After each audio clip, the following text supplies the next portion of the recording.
today's lecture with Professor Carole and also with Dr. Tashi on the subject of self-immolations and history of resistance.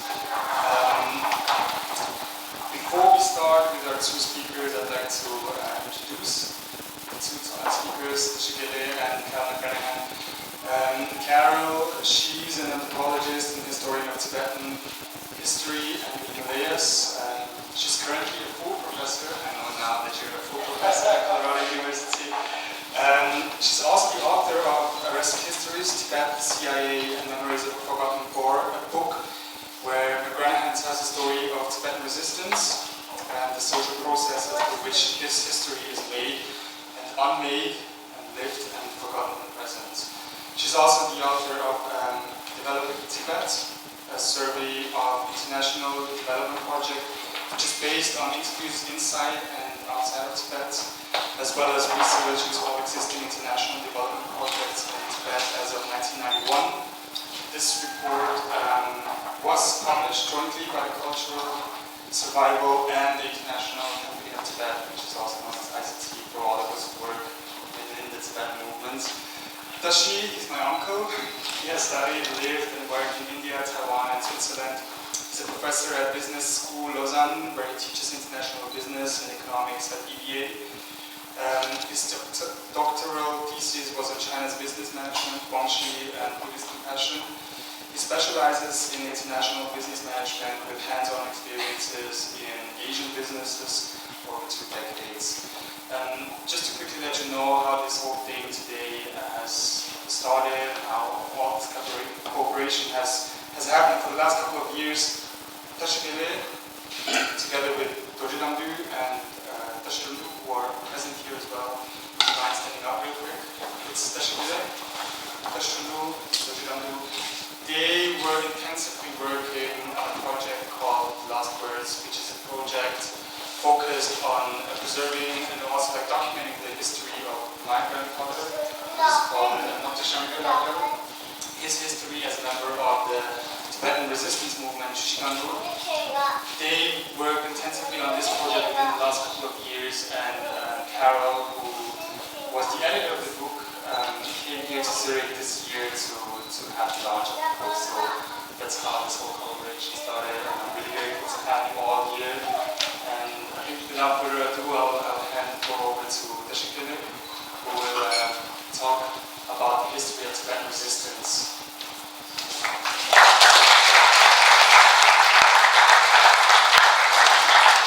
Thank you very much for coming. I'm so happy to see so many young faces. I have no discrimination in old people, but today the audience is young, so I think it's really important for young Tibetans to know their history. And what I will do in this 1 hour, I'll take you through what I have done in this research. Maybe I'll give you a glimpse of what we have written. I can't do that 400 pages in 1 hour. That's asking too much. So what I will do is give you kind of an overview. I'll give you an introduction, how we started with this book, and then I'll take you through the historical events that shape our history, our future, and what we are here is because what we faced from 1947 to 1959, that's something I will take you through. Then I'll give you my conclusions of the research that I've done. Of course, not me, I represent today 3 of the authors, so me means we.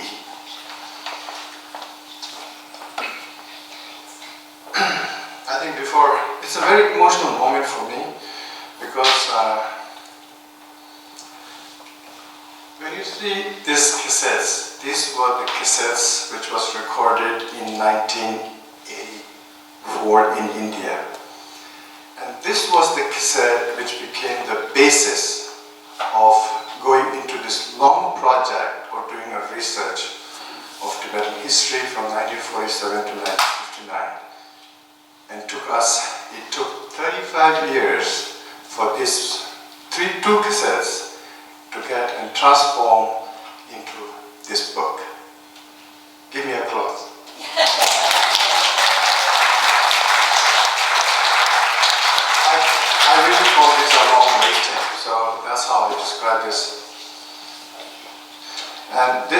happened through a lot of generational, I call it multi-generational collaboration, and it was across the continent. So of course, this is the Shangisang family living in Switzerland.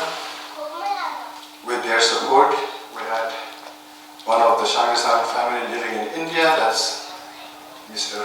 Tashi who is here. And we also have collaboration from another author, Dojit Damdu from Washington, D.C. We also have a monk, so he was involved in translation of the audio cassettes. And then we also have the sister, the younger sister of Maxi Shangye Bhaja, who now lives in Tibet. So it's quite an effort, and doing a research with so many people involved, so many different continents.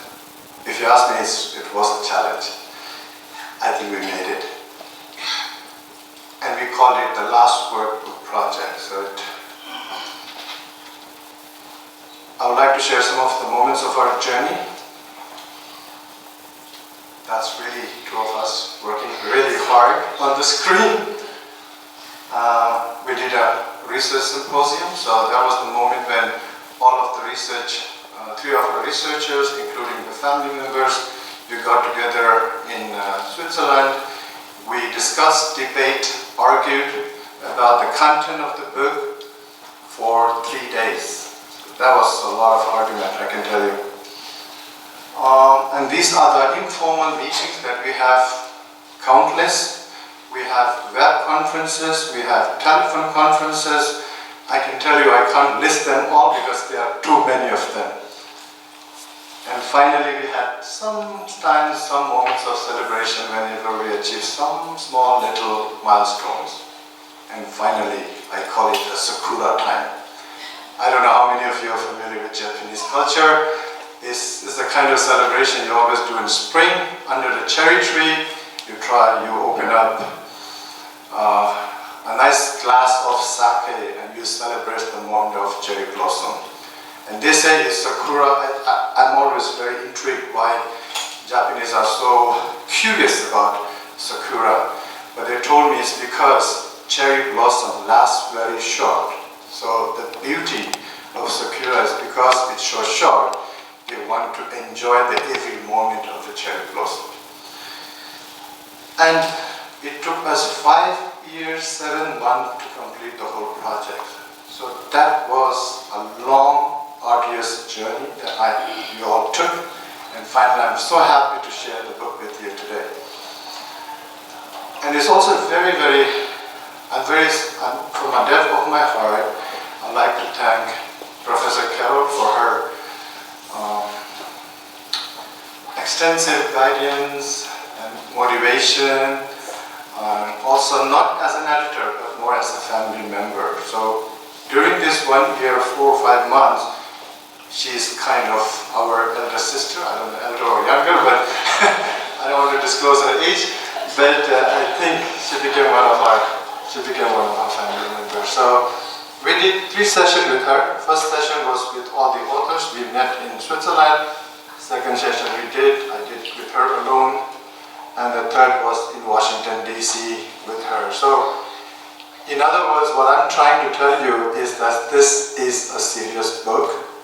It has been seriously researched. It has been seriously edited.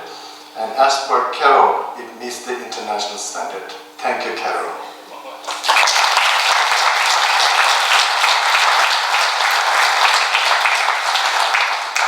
So now I'm going to talk a little bit about the dry things. History is always dry. Try to make it interesting. Hopefully I'm successful. This is how I do it. We talk about history from 1947 to 1959. And what I've done, maybe before I really take you through the details, maybe I try to give an overview about what are the key events that took place during this period. So of course 1947 was the trade mission. I'll give a little bit more explanation in the coming slides. Then you have the establishment of the China, PRC, and of course this India-China diplomatic relation. I'll talk a little bit more. I'll just give you an overview. That was a turning point in the history of Tibet when China attacked Chengdu and occupied it. And then followed by the 17-point agreement. I'm going to talk a little bit more on that. And of course, with the signing of the 17-point agreement, the PLA troops marched into Lhasa without any resistance. So that was the beginning of the occupation. And of course, Tamsin, people who are not familiar with Tibetan language, Tamsin means class struggle. So I will also take you through that part later on. There was a lot of killing, there was a lot of destruction of monasteries, and of course the Buddhist faith as such. And there was a lot of revolts in Amdo and Kham. And of course this is just an agreement that was signed between India and China, so that was kind of also puts a perspective on how the relationship between Tibet and India changed because they have signed these kind of agreements with China, and therefore it has certain it has some repercussion, which I'll also take you through later on in the slides. That's the establishment of a park. There was a parallel government system that Chinese introduced in Lhasa versus the Kasha, that's the Tibetan parliament. And then, of course, there are some revolts and also the bombing of Chatrin and Litang Bomba. This is when His Holiness went to India for pilgrimage. I have some slides on that later on. That's how the resistance movement was formed, which is called Chuchukandu. And this was the penultimate of the escape of His Holiness to India safely into exile. So I just give you a little bit. During 1947-49, there was a civil war between China, which is led by Mao Zedong, and then you have the other nationalist government led by President Chiang Kai-shek. Of course, in the end, Mao Zedong won, and Chiang Kai-shek lost the whole of China. And of course, while there was the civil wars raging in China, there was also a kind of internal turmoil we faced in Tibet. So we had a kind of power struggle between Waiting and Dada Rinpoche. And of course, which ultimately led into the murder of Waiting. So if you are interested, you can go through it. I have given all the details in the book. I'm not going to take you through the details, but that's how in the end it happened, that he was murdered in the prison. And then of course, because of all these circumstances, His Holiness had to take over the reign of leading Tibet at a very tender age of 15. So I don't know how many of you can imagine yourself being 15 and leading a nation which is fighting against a giant like PRC. I dare not. I don't know about you. Tibetan Trade Mission. So I think in the book, what we try to do is like this. We said, if I'm going to tell the history of Tibet, I should not tell the history of Tibet in isolation. I have to tell the history of Tibet in context to what was happening in China, what was happening in the US, what was happening in UK, what was happening in India. Because I think in the end, history is not about an isolated event. It's the whole events that unfolds and that leads to certain events that happen. And that's what I try to say, because you have so many problems and there were many clear signs that China wants to take over Tibet. So what could Tibet do? So they had no other option, because militarily they were not well equipped. China was much stronger. So the only option left for them was to go and internationalize their issue. So that's how they came up with the idea of a trade mission. So of course, the context was they wanted to have some trade negotiations. They wanted to have some gold bullion to be as a backup for your currency. And at the same time, it was also the use of, first time, I think I've written here. This is very important. It was the first time Tibet had made Tibetan passports which they can use to travel abroad. And a country, a sovereign country, is a country which has a passport. So that was kind of an announcing to the world that Tibet is a free country, it's never been a part of China. So I think as a young Tibetans, it's important to know these facts. You know, that it was, you can argue about the trade missions, successful, not successful, but we must remember that we have a passport and we got visa on the passport. So that's quite important for young people to know about it. So maybe I leave the lights on. What I do is I will read some. I'm going to do some reading of the book. I don't know. Maybe that's. I got advice from Carole that I should not put it on the screen because then I don't get your ears. So lend me your ears. I'm going to read a context of the page on 64. It reads, out of the 3 goals of the Tibetan trade mission, they managed only to purchase gold bullion but failed to achieve major trade deals with other nations and could not garner official recognition of Tibet's independent status by any great nation such as the USA, UK, or India. The mission was an attempt by Tibet to achieve international viability and to demonstrate its independence from China.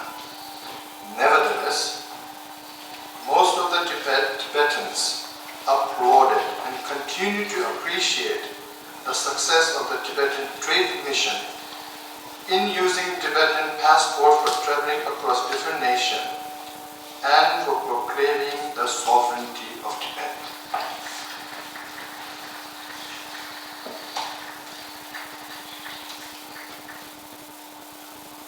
Of course, when I look back into the history, what I see now is you had a country or a China which was run by a very shrewd, skillful person like Mao Zedong. So he had a very clear vision how he's going to take over Tibet.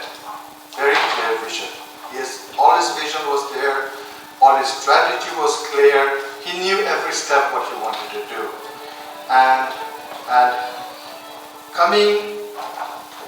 facing such a giant, and of course Tibet at that moment was not so sophisticated. You know, we have lived for centuries in this kind of insulated, isolated by the Himalayas. So they did not have this kind of sophistication.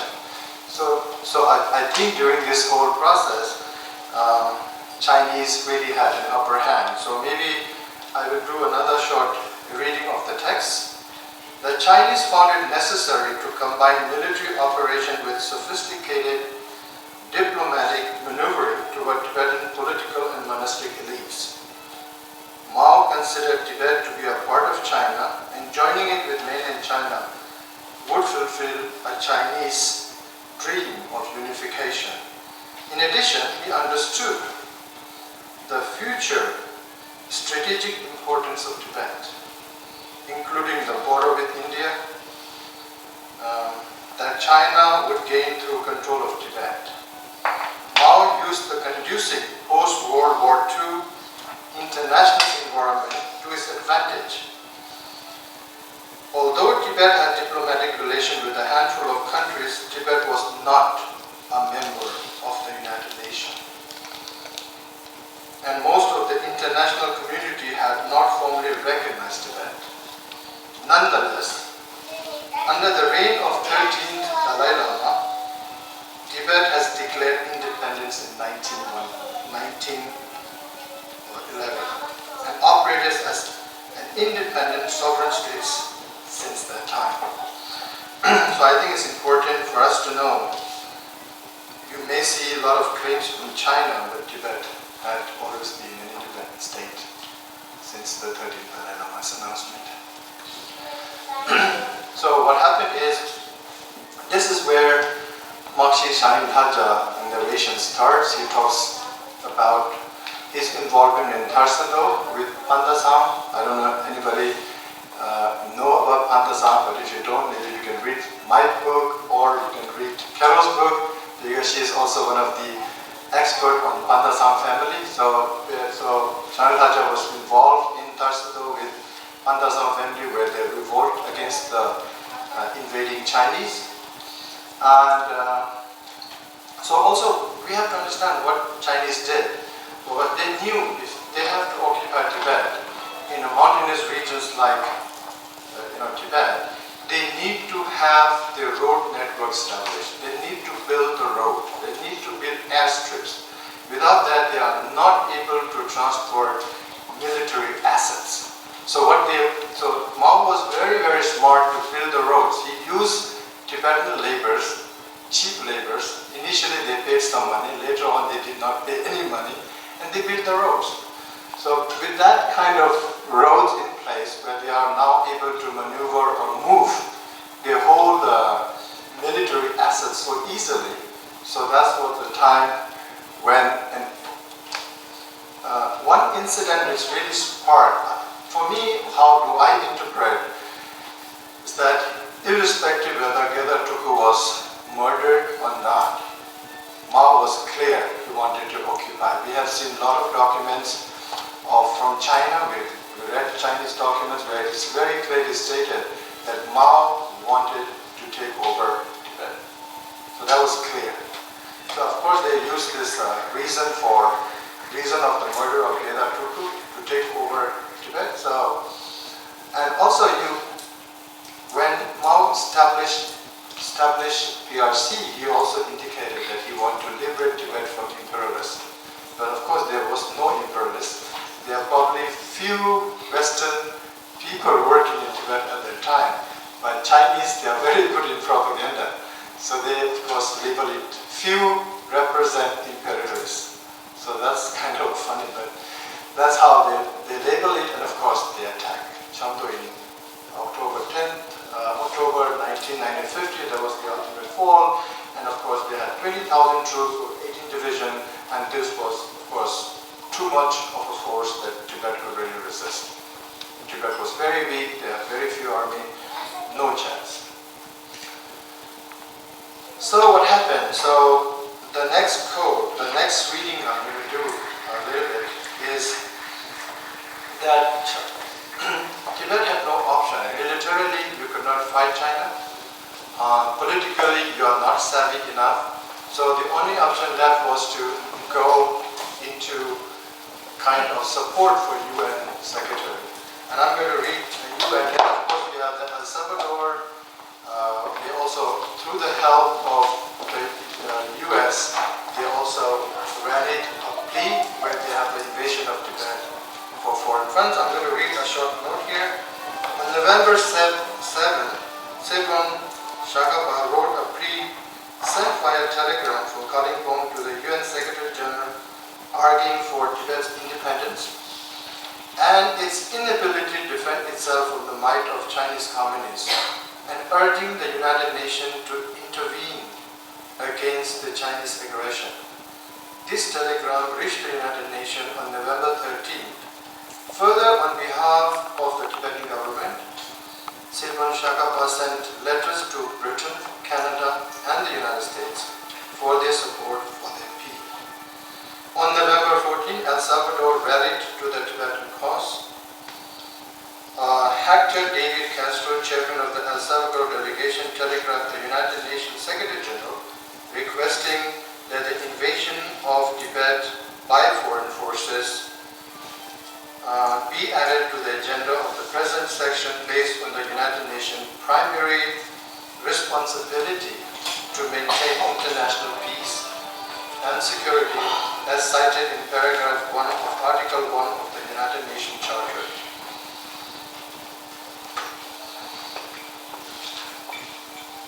So then of course,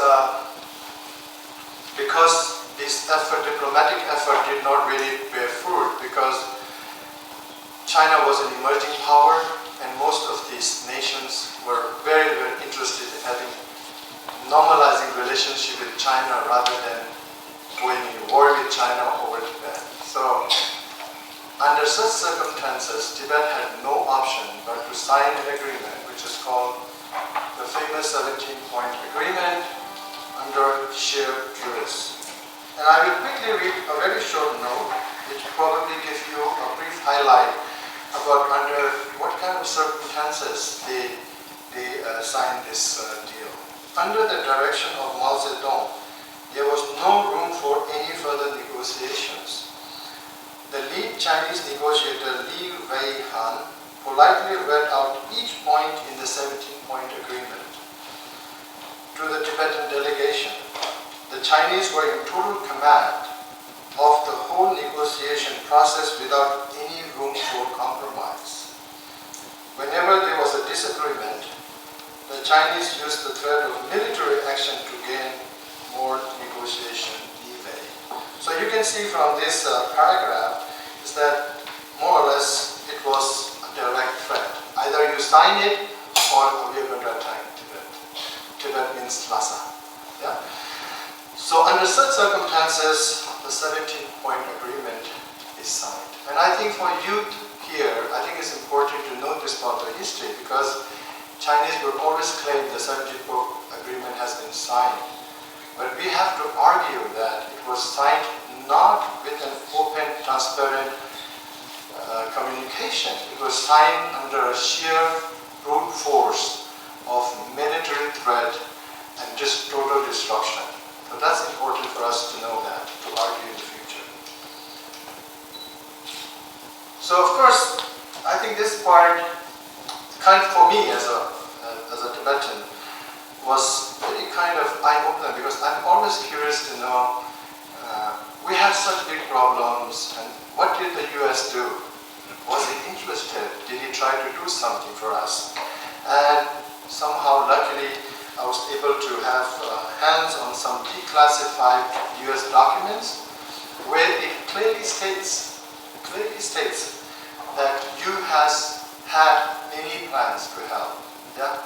But they could only help if we could, the Tibetan government at that time could fulfill certain requirements. And I'm going to read out that shortly to you.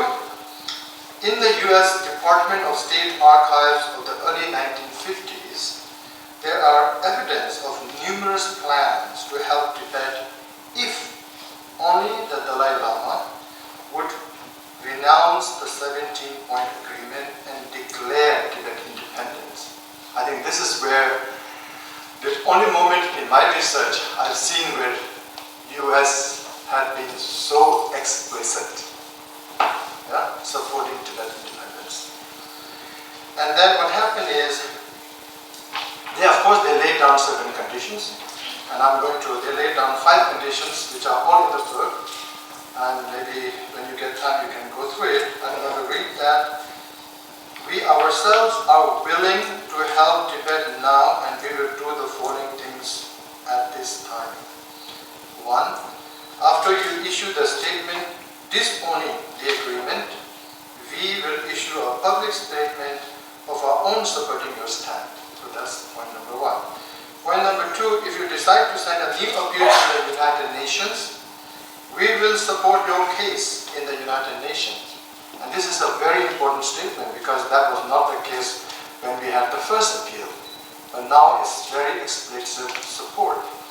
Number 3, if you leave Tibet, we think you should seek asylum in India, Thailand or Ceylon. If you are unable to remain in any of these countries, you may come to our country, that means the USA, with some of your followers. Number 4, if you leave Tibet and if you organize resistance to Chinese communists, we are prepared to send your light arms through India. If you are able to organize resistance within Tibet, we will also give consideration to supplying you with loans of money to keep up the resistance spirit and morale of Tibetan people. This is important if Tibet's autonomy is to be maintained. plan and programs of military assistance and loans of money. Number 5, we have already told your brother Taksa Rinpoche that he can go to our country and we are making arrangement for his departure. So from this, I mean, I have not, it's a very long document, yeah, it's a very long document. So I've really summarized. I don't think you really, if you're interested, you can go to the bibliography and you can download those documents, but it's really complex. And so from this document, you clearly see that there was a plan to help Tibet if they say, if Dalai Lama leaves Tibet and says, we disown the 17-point agreement. That was the condition. Of course, when this letter came, the biggest problem with this letter was it was a secret letter from the CIA and it was not signed. Okay? Of course, there's a purpose why it was not signed, because US, throughout this resistance history we have seen, did everything to conceal its identity. Even the weapons was removed of all the markings. Even drugs which were given, drugs means not the drugs we mean here, but the drugs, medical drugs, yeah, were all removed of their titles, clothing, everything, even including the aeroplanes. They have to repaint the aeroplane. The whole purpose was, if they are caught, China cannot come back and claim that it was supplied by Chinese. It was supplied by the US. So that was the idea. So this letter was not signed, and that became the basis why His Holiness rejected this, the genuinity of this letter. And so what happened is then they had so of course at that time when the security of His Holiness was in danger, what they did was they made an entourage of key officials and they moved the whole thing with all the goals of the country and all the relics went to Yatong. That's the border between Tibet and India. That was the border. So he moved the whole, more or less, the government there and established the government out of Yatong. And at that time there was a big argument. So there were two factions. I'm just highlighting here. Return to Lhasa faction were people, those who said, I'm not going to read the names, but you can say, they said we need to go back. We have an agreement, 17 point, we can use it and we will take care of Tibet. And the other argument, counter argument was that no, we cannot trust China, they are tricky, in the end they will not fulfill their agreement, so we should go into exile in the US. But, of course, go back to Tibet, won the debate. And that's how in September 6, 1951, Chinese troops easily entered Lhasa without any resistance. And then of course in October 24, 1951, Dalai Lama sent a letter of acceptance of the 17-point agreement. So that's the whole story of the 17-point agreement. So of course with this new arrival, there were 10,000 of these Chinese soldiers coming in with a city, Lhasa, which was not a modern economy. It put a lot of stress to the Lhasa economy. Inflation went up and 200 to 300%. So people who are ordinary Tibetans in the street of Lhasa suffered greatly. There was almost like a state of famine. People had nothing to eat. It was too expensive for poor people. But on the contrary, rich people were making tons of money. Yeah? Why? Because you have additional 10,000 soldiers, army, who are loaded with money. So they were paying every price you sell at. So of course, the businessmen, they make aristocrats, they really make lots and lots. They really become very, very rich, yeah, at the expense of poor people. And then of course, this led to Council. So they gathered, and it was run by Alu Chunze, and he said, oh, we have to protest. That was the first time where they raised slogan on the street of Lhasa, they stick poster in the street of Lhasa, and everybody said, no, we need to fight against this thing. It's too much for Tibetans. And of course, Tashi was one of the person who was distributing pamphlets on the street of Lhasa at that time. So this was the first time the protest was witnessed in the street of Lhasa. Then of course Mao continued to make his grip stronger in Tibet. And for me, something very astonishing, maybe you will also see that in my book, I have also made a special bracket where I try to tell you about the Korean War. I try to tell you because Korean War was one of the biggest miscalculations the US Army ever did in assuming that Mao Zedong will not send army into the Korean Peninsula. So they say it's the biggest military miscalculation ever happened. And of course, he did. He sent huge army into. So what I'm trying to say is, Mao Zedong was a very. Of course, we don't like it, but if you look at the facts, Mao Zedong was a strategist. So he had a very good picture of the world, how it looks like, and then. If a person like us involved in a Korean Peninsula war with the US and the South Korean, you do not expect to be getting your resource somewhere else diverted. You will focus on that war, but Mao Zedong was very clear. Okay, Korean war, but Tibet in his agenda was clear. He wanted to take over, so he was never distracted. He had all the moves were approved by Mao Zedong during the occupation of Tibet. And of course, Jalutundru, the elder brother of His Holiness, went to India, and there they formed the Dedon Sopa, that's one of the association, with these three key players, Sedon Shagapa, Kenja, Losang, and these are the three key leaders who were the voice of Tibet to the outside world at that time. So what happened is, then of course China came up with their first plan, the 5-year plan. I don't know if you're familiar, China usually has this 5-year plan and they make some propaganda. So it's Chinese economy or Chinese government structure is very top-down driven. So it's, okay, this is what we're going to do and the rest has to follow. Try to make this kind of a production. And that's the amount we have to produce it, so everybody is busy producing that quantity. So what happened, the consequence of this was there was very draconic reforms that were introduced in areas like Amdo and Kham. So they were the ones who are really the first people, because they border with China, so they were the first people who were really brutally, kind of affected by this whole thing.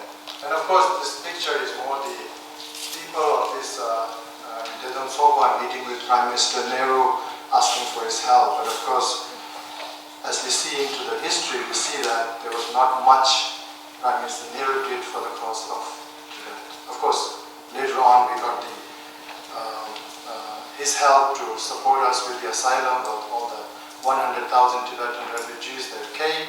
But on a political side, when we were really facing this issue with the Chinese invasion, there was very little thing that Prime Minister Nehru did. And of course, there are many good reasons. I'm not going to go through the details, but maybe if you're going to read the book, maybe you will find we have put in a lot of information about why he was not so keen and the reasons why he was no great. So, I'm not here, but you can read the book if you're interested. And then what happened is, so Mao Zedong said, okay, now I have my army here, I need to consolidate His Holiness. So what he did was he brought His Holiness to China for this China National People Congress. And of course, His Holiness often mentions that he met Mao Zedong. He was very, very impressed with his persona. He was a magnifying persona, a charismatic character. all those things. And then, of course, Mao Zedong mentioned to His Holiness that in the future we're going to make PCART, that's another organization to control Tibet. And I think in this whole trip, what happened, that's really a kind of a turning point for His Holiness was, in his last meeting with Mao Zedong, His Holiness the Dalai Lama, he said, religion is poison. And that's clearly defined that, in his autobiography, His Holiness mentions that that was the moment he realized that this guy is going to be the destroyer of Buddhism in Tibet. He's going to destroy everything. And the history proves this exactly that happened. He destroyed the vibrant Buddhist faith with a lot of thousands and thousands of monasteries were totally destroyed. And now these are the words. Religion is pointless was the point where it enlightened His Holiness the total impression of Mao Zedong. And I'm going to read another text which is very interesting. So His Holiness now had this trip in China, met with Mao Zedong, had kind of impression maybe Mao Zedong is going to be the future destroyer of Dharma. Then he was on the way back, of course he took on the road, went to many places, but there was one incident which really kind of shocked him. It was a shocking moment when he stayed with one of the chieftains of Derge for a few days, and then there he heard something which he couldn't believe, and I'm going to read that out for you. In 1955, when I came back from China, I spent more than 2 months on the road. I stopped every town, city, monasteries, and at each place I gave teachings. There was a very strong anti-Chinese feeling that was very clear. Then in Derge area, I spent 2 nights in the private residence of a Khamba leader. He and other Khambas spoke about the independence of Tibet. At that time, my mind was going in a different direction. Because of my meeting with Mao in Beijing, I was quite hopeful about PCART, but then the Khamba leader mentioned independence openly. His intentions of independence for Tibet. All of the Khamba and Amdo. I was quite surprised. What I saw among these Khamba was not only their negative feelings about China, but also that they were nurturing an idea of an independent Tibet. So that was the kind of a shocking moment for His Holiness to hear directly from his own people about an independent Tibet. And then PCART was officially inaugurated on April 22nd, 1956. Of course, the chairman was His Holiness. You have the vice chairman as Panchen Lama and General Zhang Jinghua. Zhang Jinghua is one of the general who came into Lhasa. And then you have the general secretary is the Nampo Shampe. But of course, if you look at the structure, you might think that yes, chairman is the big boss, but actually it's not. He was just a rubber stamp, he was a puppet, and all the decisions were controlled by the PRC. And Tibetans had very little say, so it was decision all done by the Chinese. And of course, because of such control now, absolutely total control of Tibet, and the brutal reforms in Amdo and Kham started very, very aggressively at that time. So we see the first moments of revolts, resistance, the spring of 1956 in Golo, that's in Amdo. And then mid-1956, we have revolt in Khamba, which is now kind of a common thing. So you have big region of Kham and Amdo, which is the eastern region border with China. And there are, of course, there are many, many districts. So more or less, it was every district was fighting against the occupation. And of course, there were a lot of guerrilla fightings. maybe I'd like to show you a very turning point of the resistance movement after the bombing, the aerial bombing of Chutney Monastery in 1956, and then the ultimate Lithang Monastery in 1956, that too. And this is very important for us. I mean, if you look at the bombing, these are the people who are monks, laymen, people living in villages. And then you have the whole aerial bombardment of the whole monastery and killing all the people there. It's about 4,000 people and more. Complete destruction. And that was the time when the resistance took a that was a kind of a turning point where they say it's important for the resistance to unite, because it's so difficult for one village or group of people to fight against such a mighty power. And during that time when these things were folding, there were other revolts as well. For example, as in Gelek, and there were other revolts in Gelek, revolt. But here I'd like to emphasize, maybe I'd like to pause here a little bit and try to explain about the woman. So most of us think Tibetan Resistance movement is a male-dominated resistance, but actually it's not true, because we have clear evidence of a fearless lady, though you don't know, and I think Professor Carole has written extensively about her in her book. And she was a lady leader, because what happened in Yarong was her husbands and her, because they were Jarinima, that's the family from Jarinima. So what happened is their husband was captured by the PLA and taken into a prison. They also captured one of the other wives. So she became the leader of the pack, and she took the reign and she attacked, and she fought. And she fought so successfully that she was, with all her grit and also courage, she led an attack and she could rescue her husband and the other wife. So that's kind of amazing. For me it's good, because sometimes we always tend to kind of not emphasize about feminine role in this resistance movement. I think it's important for me, as being a man, to say some good words about women.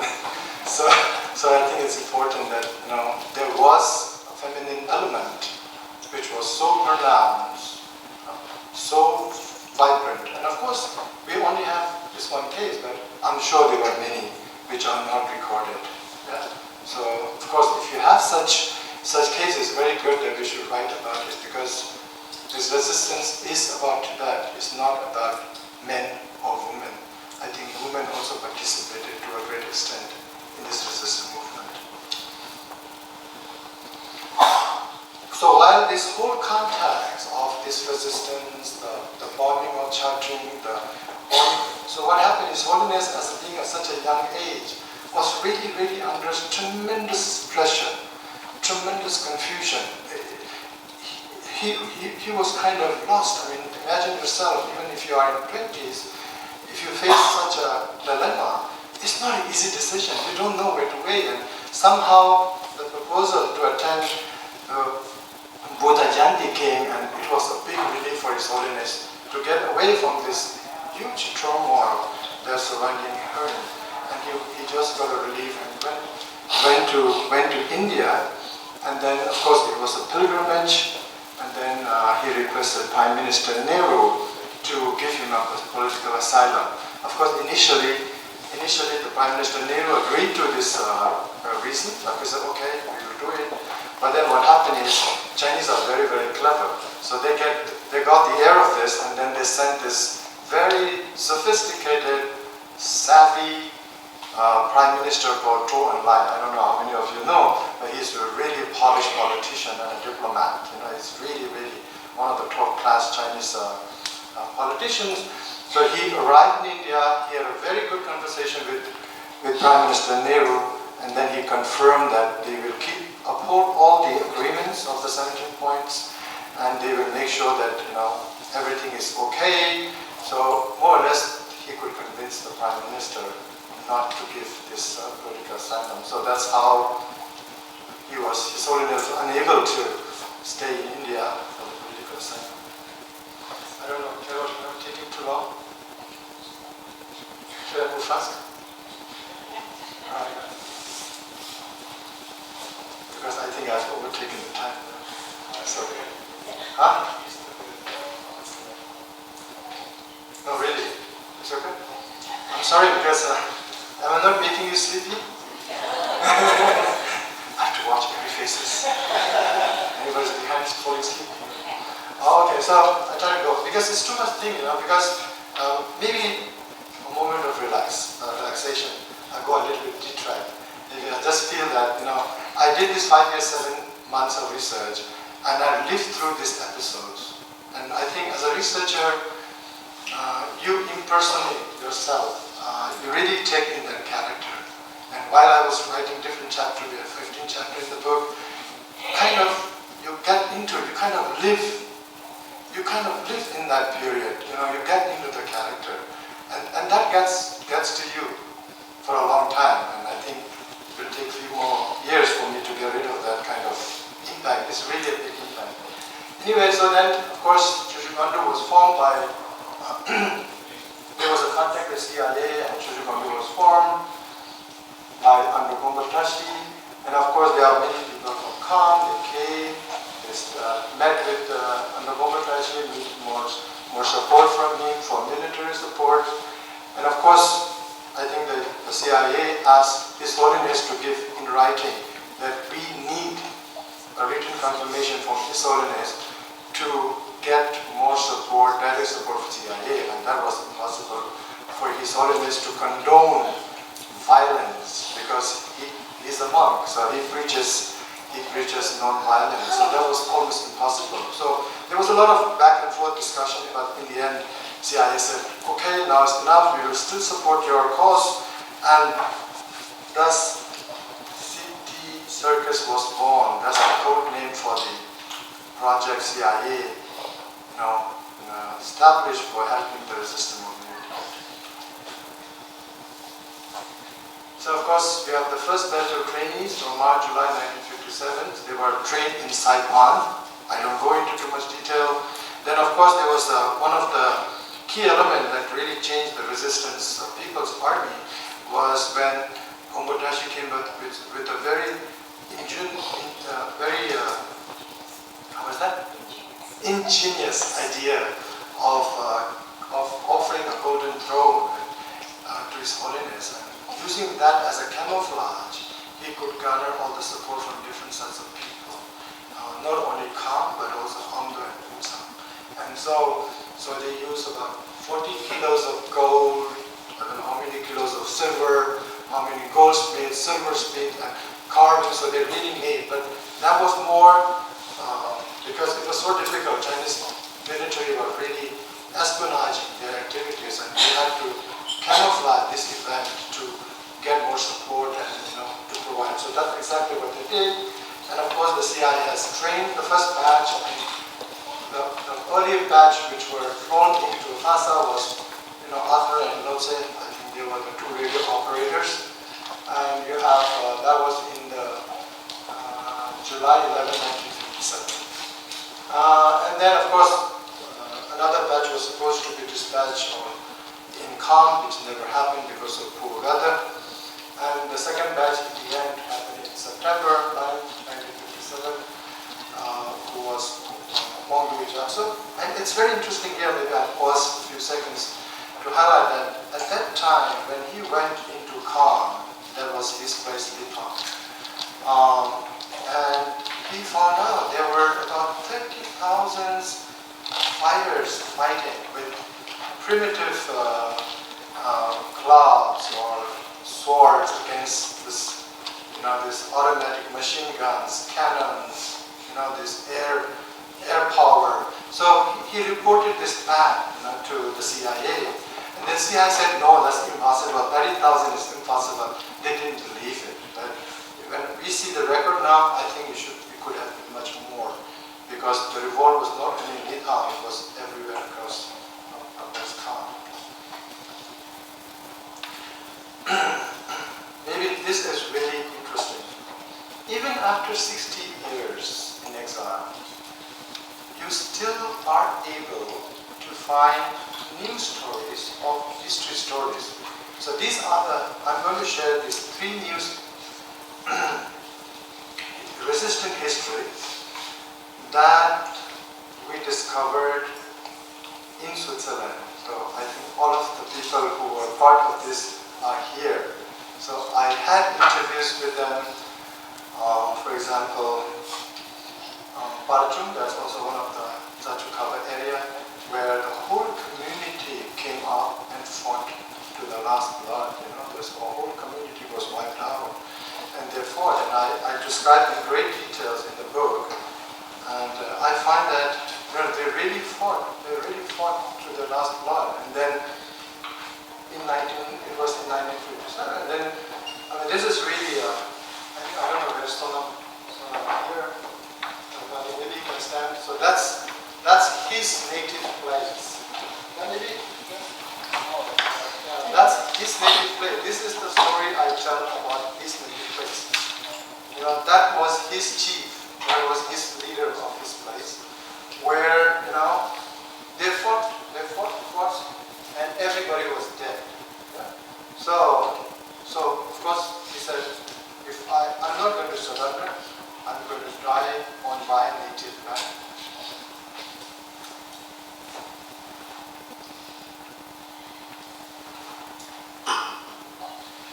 And that's the last scene of the battle where he was totally riddled with bullets. He was almost dying. So he just took out his sword and marched toward to the guns. And of course, all the bullets riddled him, and then of course he said, I'm not going to fall on the floor. So he took his sword, stuck it on the ground, and he fell on his knees, and he upheld his head, and looked at the face.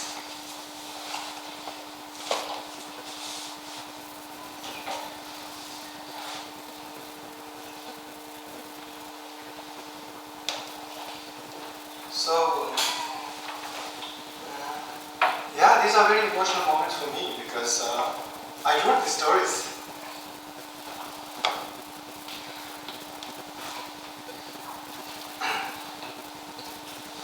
So, in the end, of course he died. Yeah, it's very sad. I feel very sad, because they sacrificed their life for a cause, for our nation. They gave their life for the cause of Tibet. Really, it's not for, you could have run away, you could have escaped to Lhasa, you could have done many things, but he decided, I will fight to the end for the cause, for Tibet, for the freedom, for Buddhism. Yeah, so very, very strong emotion I have, I try to control myself, but I feel very strongly about such incidents. And this is another incredible. These are very hard for me. I don't know if you can understand, because as a research, as I said, I lived through these moments. I read each and every, because I wrote these lines, and I feel it. It really touches me greatly, and sometimes, as being one of the compatriots, we have to put ourselves in their shoes. How would it be if you were there in their place? Facing death, 100% death. Yeah? You are going to die, you have no chance to win, but still you fight through your last effort. Yeah? So this is also the moment this guy captured Nyaro Mongdu. I think maybe I can ask his son to get up. So that's his son.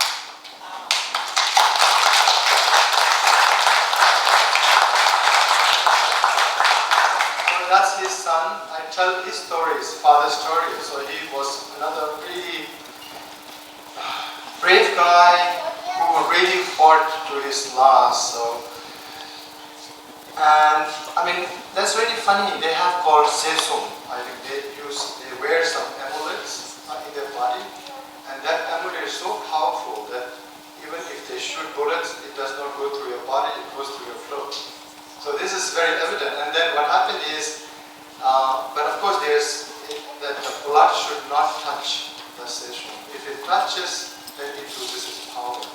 And of course this guy never got any bullets. He was riddled with bullets, and then when he takes out his chuba, the cloth, and all the bullets comes out, you know. So, but then in one of the battle, what happened, the blood of his colleague touched his session and he lost his power. And then of course he has this whole group of people, they were fighting, and then he lost everybody. So he was a lone warrior, wandering from mountains to mountains, killing animals, living in caves, and fighting against China. In the end, he was surrounded by 300 Chinese soldiers, and that's exactly what I've mentioned in my poem. 300 soldiers who surrounded him, shot him on his foot, but he was still very willing to fight, you know. So these are brave hearts. You know? They gave their lives, they gave their everything for Tibet. So then of course he was captured, he was released, he was put in prison. So there was kind of because the Communist Party, they wanted him to be captured alive. So he was put in prison, but then during the time of Deng Xiaoping, he was released, and that's how today I'm able to tell his stories. You know? And I think all of us have to remember that this resistance was not for calm, that was not for only themselves. This was for the greater cause of Tibet, because they were against the resistance, they were against this occupation and brutality of Chinese communists. So I think maybe all of you can, you know, give me applause for this.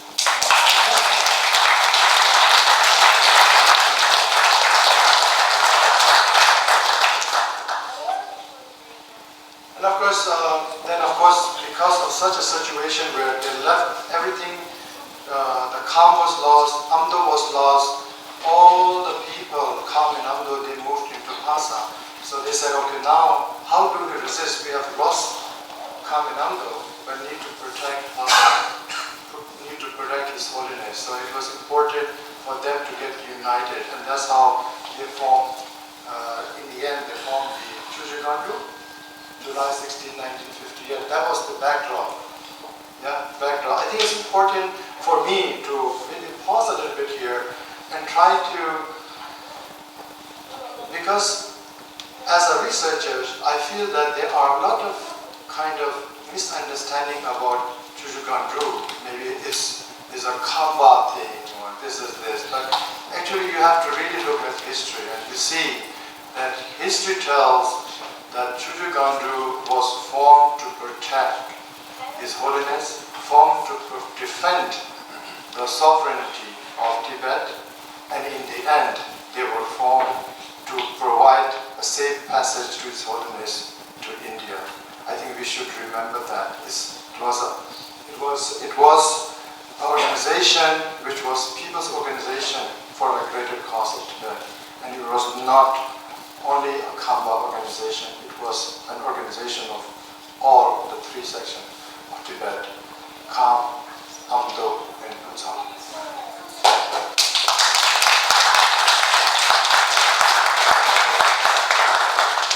So of course the symbol, you have the two swords which represent deity, that also signals a little bit of Buddhist faith. Then you have the dorje, and you know, in Buddhism, dorje means indestructible. You know, it means indestructible. Lotus is also represent purity of mind, purity, because they say lotus always grows in a dirty water, but it is never stained by the dirt surrounding it. It's still very vibrant and clean, and that signals the purity of intentions and mind and for the cause of greater Tibet. So here I try to highlight that Chuchukandu was a pan-Tibetan resistance, people call it, which include all the regions of Tibet. We have in particular mentioned Amdo Battalion in the book, just to show that it was a pan-Tibetan resistance movement. And there were many Uzang, like for example, Sedwon Namsede. Of course, there were many other Uzang who joined in this force. So personally, after my research, I feel that we have to give proper justification, also the right historical positioning of Chuchukandu, because it was a pan-Tibetan resistance movement. This is where I try to bring in the key figure of this book. Yeah, this is Marchi Shanilaja, and he was from Chamdua, and he fought this battle of Dra. Yeah, so he was one of the Marchi of Chuchukandu, and he fought this battle, and this is also the father of the Shanisan family here. Maybe we can have Shanisan family, please.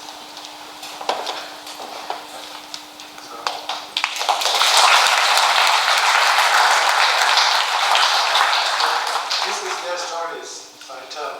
So he fought and he won, and of course I've given 3 different versions of the book, version of the battle in the book.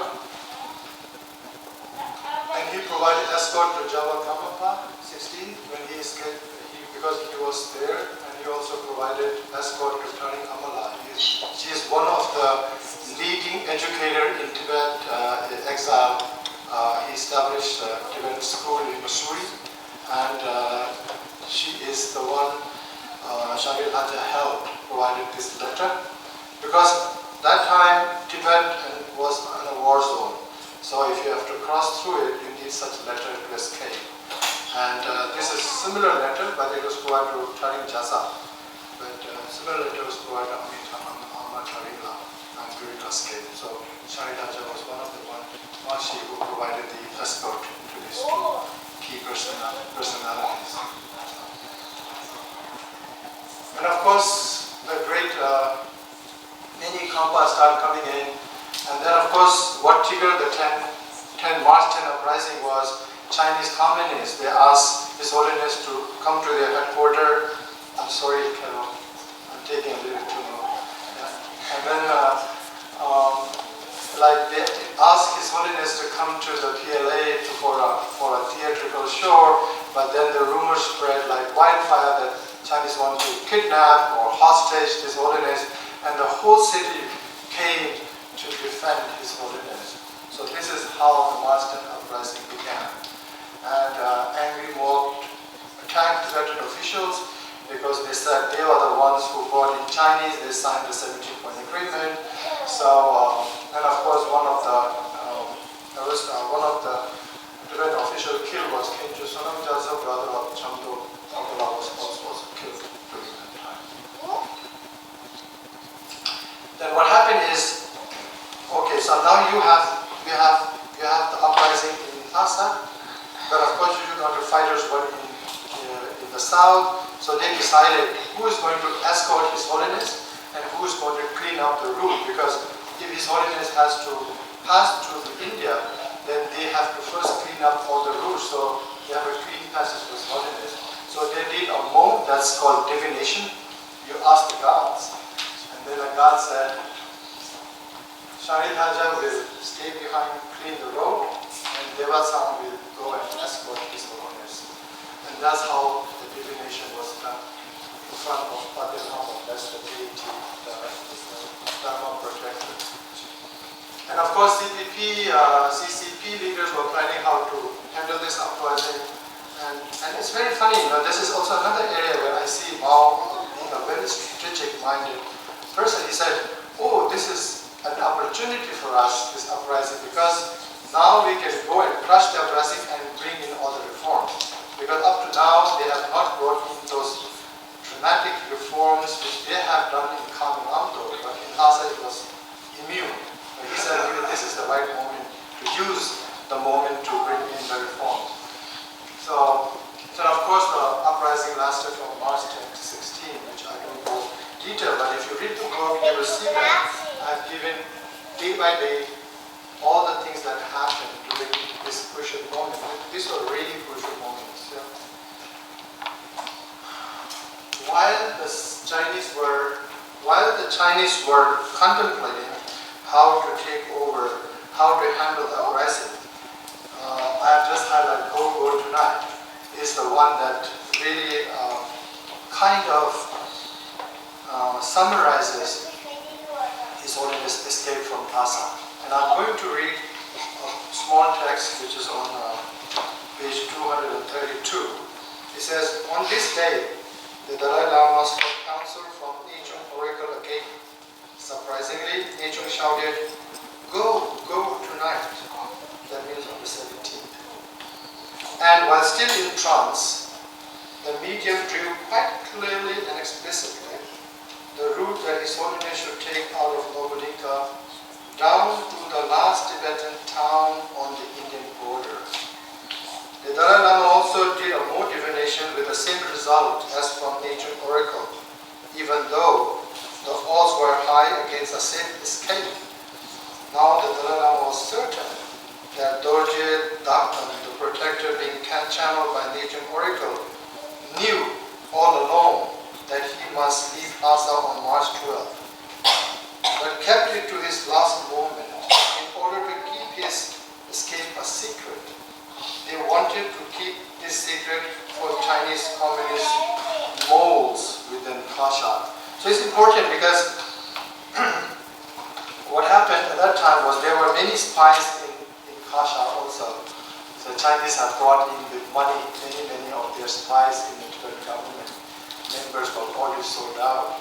So just to keep this secret, only on the 17th March did Nechung told His Holiness that he must leave. So, yeah, that's the power of divinity. So that's how it happened. So I have to highlight this.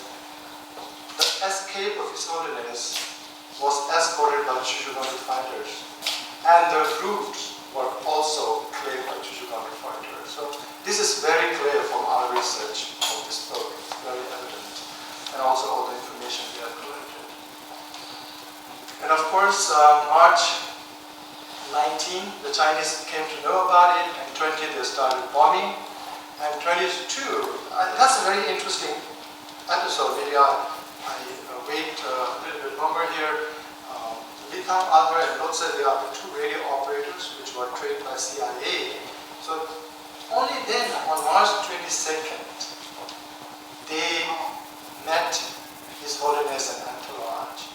And that was the only moment when they reported to CIA that His Holiness, they had met the Holiness.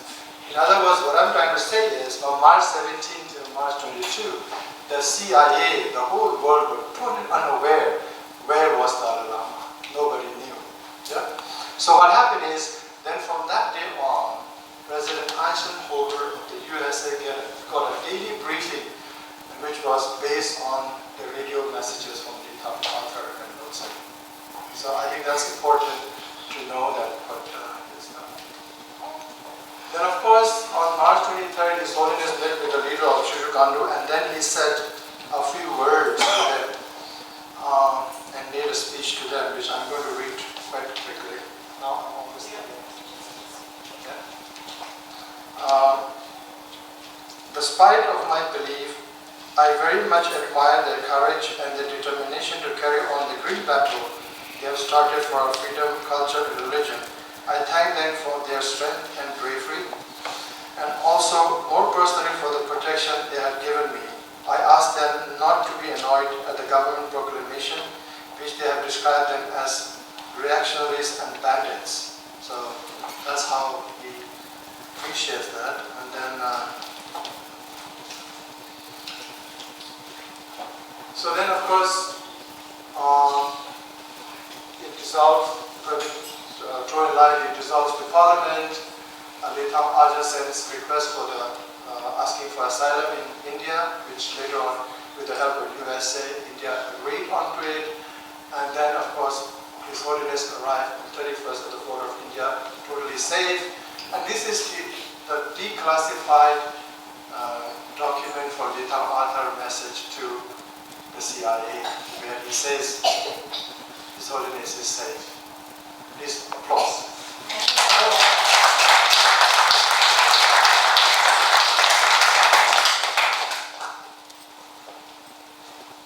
So maybe I just read a brief summary of the great escape of His Holiness. It is clear that the successful escape and safe escort of His Holiness, the Dalai Lama and his progeny to India was made possible through the dedication of and protection provided by Chuchugamru, Tenzin Lama, who were all willing and ready to die protecting His Holiness, the Dalai Lama, throughout the 15 days of his perilous flight from March 17 to 31st. In this fearless endeavor, all the Chuchugamru freedom fighters strongly believed they were offering their service to His Holiness, the Dalai Lama, and to the Buddha Dharma, and to the country Tibet.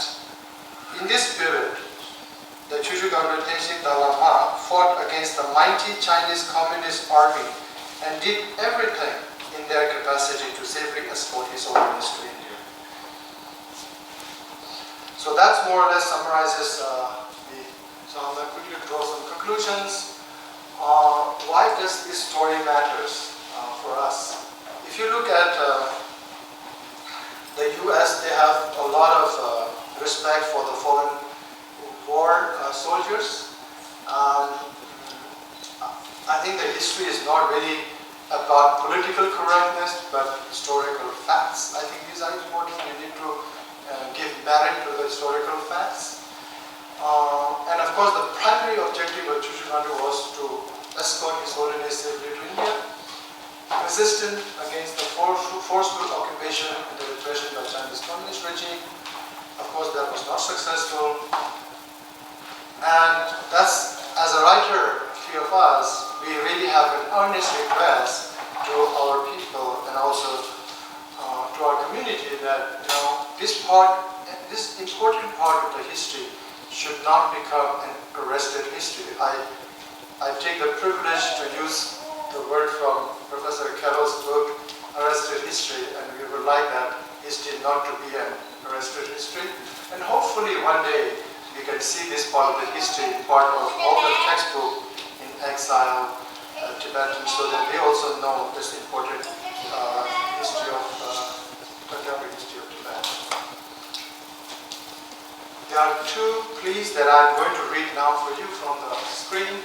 As on Tashi said, I conclude my will by praying for the full success of our case. Under the leadership of the past history, I know that the world changes fast. No situation remains the same, static. I assure you that the day is not far off when we will again be able to set your foot on the sacred land of Tibet. So that was in 1960s.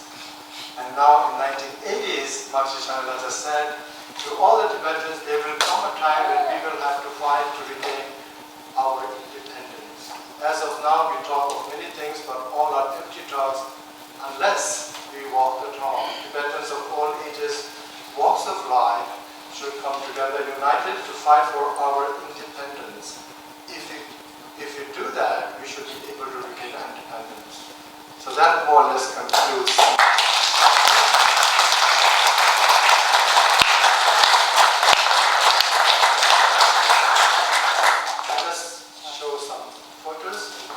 Past and present Shankistan families.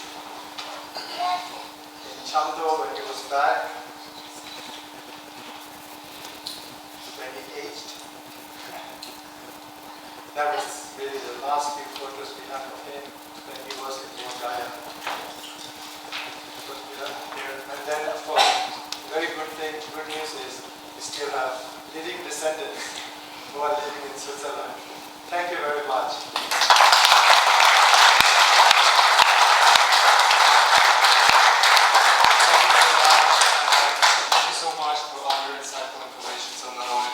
Itself, but also those great histories of Tibet and those great stories about Tibet. Just to quickly let you know, the book Resistance and Unity is for sale, available here. It's when you go outside, it's right on the left. I think there's a table with books outside there. Go and get it. And now I'm not gonna waste any more time. I'll just give the floor and the mic to Carole. Give it up for Carole.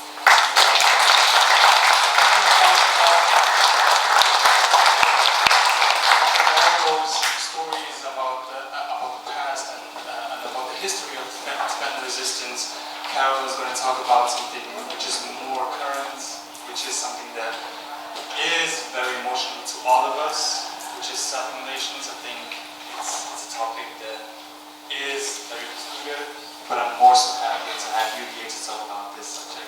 Give it up for Carole.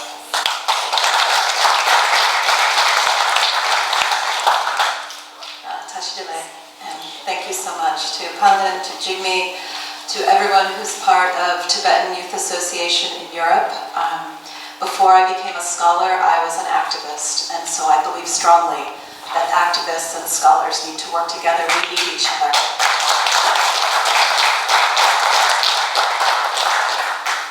I also want to give a big thank you from the very bottom of my heart to Jangirtsang family for inviting me to Switzerland, for inviting me to be part of their book project. I have been a scholar of the Tibetan Resistance for 25 years, and the chance to join with a family, to have the honor of joining them to tell their story is something that I've truly treasured and enjoyed. And while I'm very sad that I'm happy the book is out, it means my reasons to come to Switzerland are over. So I am currently thinking of coming back for some new research and look forward to talking with you all about that at another time. Today, however, I do have something sad to talk about with you, and it is another form of resistance that Tibetans are engaging in now. It links up to the Chushiganjo resistance and to the fighting and the reasons for the fighting and to the unity that Tibetans had in the 1950s, the 1960s, and 1970s. But today's talk is about the self-immolations. And so I want to acknowledge first that this is not just a difficult topic to talk about or to listen to, but also to see, right? So one of the ways that we witness this is through the visual image, and I will be sharing images today of people who have self-immolated. I want to share with you that I know this is hard for everyone, and I think one of the duties and the responsibilities of the living is to pay witness to those people who have died, all right? So just saying that up front. So what is self-immolation? To self-immolate is to take a form of gasoline or petrol or kerosene, a flammable liquid, and to put it over your body, or sometimes also to put it inside your body, and then to light a match with the intention of killing yourself. So this is a very serious act, and one that, as we just heard from Tashi Gelek, is one about making a decision about life and death for yourself as not just a political act, I think also a religious act. Right? As a scholar of Tibet, I understand the resistance both on the battlefield, but also in self-immolation. Right? This is that Tibetan like a chutsi, right? Is religion and politics, they are always intertwined. Right? They go together. All right, now I have to. There we go. So as best as we know, 164 Tibetans have chosen to self-immolate, to attempt to end their life through this means. And I say as best we know, because we don't always know exactly and clearly what is happening inside Tibet. So this is the number that we believe, and if you can read the bottom, most of these, 153% have been inside of Tibet. That's about 95-96% of the self-immolations. Small number have happened in India, Nepal, and one Tibetan woman self-immolated inside China. You can also see that it's slightly gendered, very much so. Right? We have 138 men and 26 women. That group of men and women includes parents, which is something that tears at my heart every single time I think about that. It involves religious people, both monks and nuns. The great majority, however, of the individuals who have self-immolated are regular people. They are ordinary people, like all of us here in this room. This is Sangye Jetso. He was a 27-year-old farmer in Tibet. In October 2012, he chose to self-immolate. While I am going to be showing you multiple photographs, I think it's really important, and I know the Tibetan community around the world does as well, to show self-immolators as they were in life. Right? Here he is, on a horse, right? Looking happy, content. Down in the bottom, this is his wife, and he was the father of 2 children. You see here. He's from the village of Tso in Kanlo in Amdo. So the youngest self-immolator has been 16 years old, and the oldest on up to age 64. So this is really a phenomenon that Tibetans of all ages have engaged in. Most, however, have been young men in their late teens, in their 20s, and their early 30s. Most of the individuals who have attempted to self-immolate have been successful in that they have died. However, there have some who have survived, and there have also been cases inside Tibet where Chinese security forces have been able to stop the burning and have kept the person alive. So there are a number of individuals for whom we don't know what their current status is. Are they alive or not? And that is one of the realities, right, of Tibetan life inside China, which is not just an invasion or occupation, but is colonialism. Right? So this is an imperial relation where one country has taken over another. This is Dopo. On November 4th, 2018, Ingnamba Dopo self-immolated. While he was in the burning state, people could hear what he was saying, and it's very common that while they are burning, that many self-immolators say things, and what they say is very consistent. Long life to His Holiness the Dalai Lama, freedom for Tibet, Chinese out of Tibet, and prayers for His Holiness. Also another thing they say are Tibetans unite. And I note that all of these were things also that Shishigandra's soldiers said and wrote to their fellow Tibetans. This is Drukyo. On December 9th, 2018, this young man self-immolated also in Nava. There have been no self-immolations in 2019. So Dopo and Drukyo are the last 2 Tibetans who have done this. So we've had a very long stretch, which I hope is a very good sign that people are finding alternative ways to express themselves, right, politically, religiously, right, to their communities and to this colonial government.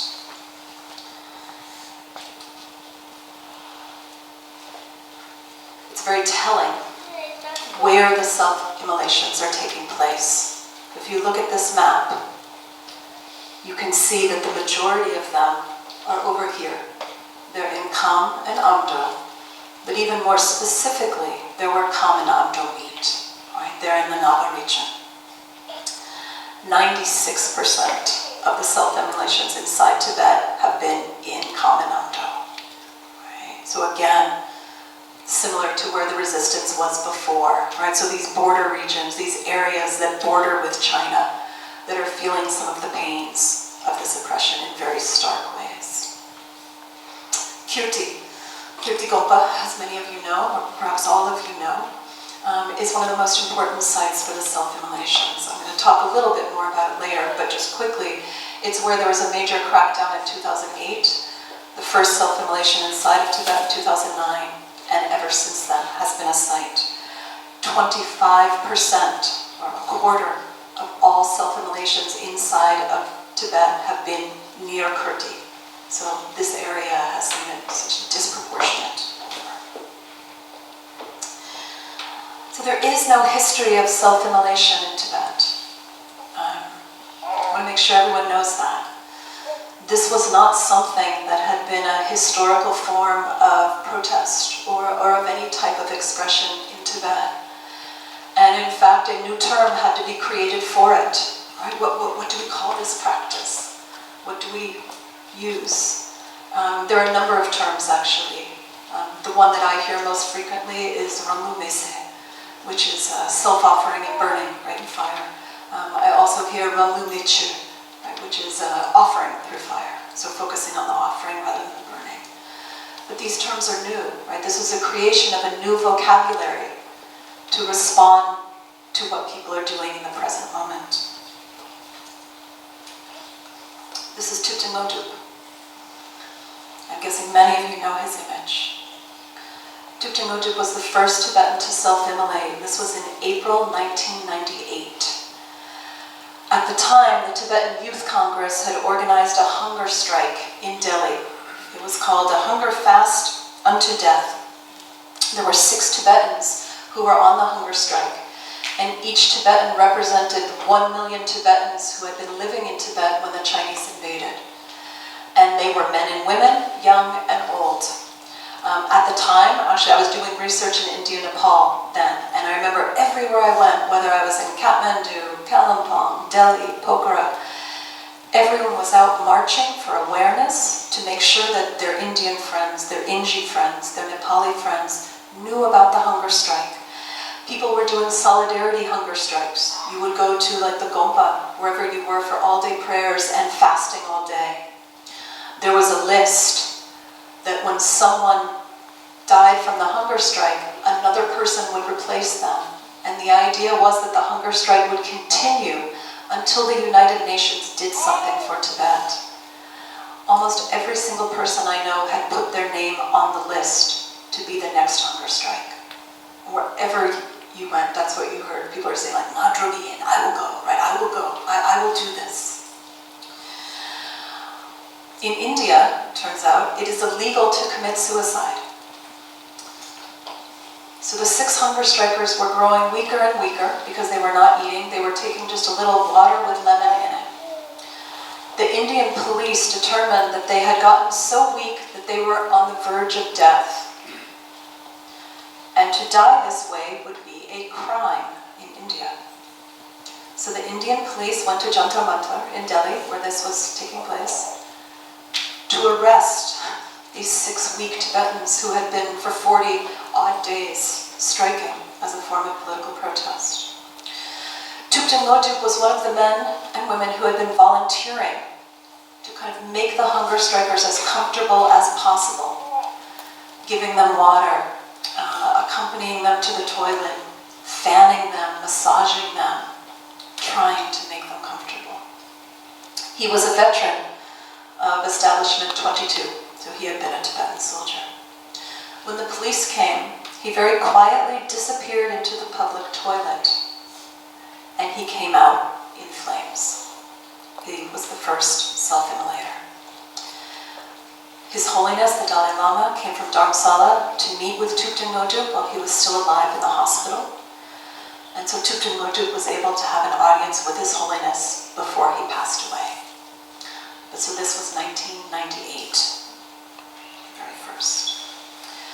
Self-immolation is actually a 20th century form of protest in the world, so globally.